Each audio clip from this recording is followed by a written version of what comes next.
के एक नए शायर जनाब रामिज़ हाशमी साहब की पहली किताब से कलाम रंजिश.com की जानिब से। रिश्ते कब टूटा करते हैं। तुम जितना भी चाहो लेकिन रिश्ते कब टूटा करते हैं। रिश्ते चाहे टूट भी जाएं, टूटे रिश्ते भी रिश्ते हैं। कब कोई आजाद हुआ है इन रिश्तों की जंजीरों से। रिश्ते कब टूटा करते हैं मन में सोची तदबीरों से। हमसे दूर तो हो जाते हैं पर कब मिट पाते हैं रिश्ते। जीवन के सहरा में शादाबी लाते हैं रिश्ते।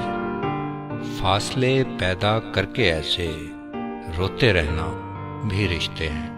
शीशों से और दीवारों से बातें करना भी रिश्ते हैं।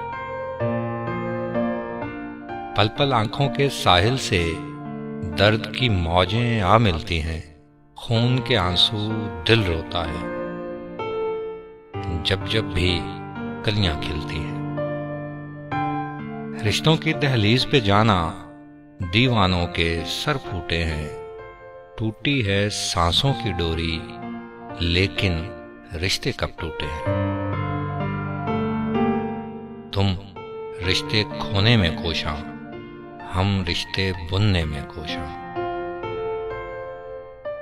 अपनी अपनी कोशिश लेकर मर जाएंगे हम तुम दोनों।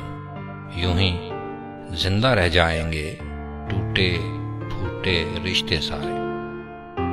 टूटे रिश्ते भी रिश्ते हैं। रिश्ते कब टूटा करते हैं।